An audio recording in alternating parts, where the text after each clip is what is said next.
ছোটবেলায় যখন সব ভাই বোনরা ঝগড়া করতাম না, তখন মা সব সময় বলতো গাঙে গাঙে দেখা হয়, বনে বনে দেখা হয় না। কথাটা একদমই সত্যি। এখন তো 6 মাস বছর চলে যায়, তারপর গিয়ে দিদি দাদার সাথে দেখা হয়। দাদার সাথে তো কতদিন হয় দেখাও হয় না, দিদির সাথে তো তাও এক এক বছরে দেখা হয়। আজকে যখন ছেলে মেয়ে যাচ্ছিল নিচে হোলি খেলার জন্য না, তখন ভীষণ মনে পড়ছিল আমারও ছোটবেলার কথা, আর খুব মিসও করছিলাম। ওরা বেলুনে জল ভরে সব নিয়ে গেল, আর এই যে দেখো আমার মেয়ে তো একদম ভূত হয়ে এসছে। ও চান টান করার পর আমাকে বললো, মা আমি পুজোটা দিয়ে দিই, তাহলে তোমার জলদি হয়ে যাবে।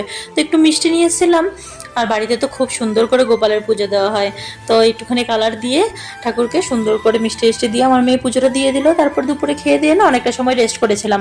আর বিকেলবেলা ভাবলাম আজকে হোলি তো একটুখানি স্পেশাল করে কিছু করে দিই বাচ্চাদের, তো অনেকগুলো ফুচকা বানিয়েছিলাম। ফুচকা টুচকা বানিয়ে খেয়ে দেখলাম বেশ ভালো লেগেছে। চলো, অনেক পুরনো স্মৃতি নিয়ে আজকের দিনটা এইভাবেই কাটালাম। ভালো লাগে সাবস্ক্রাইব করে সাথে থেকো, আবার কালকে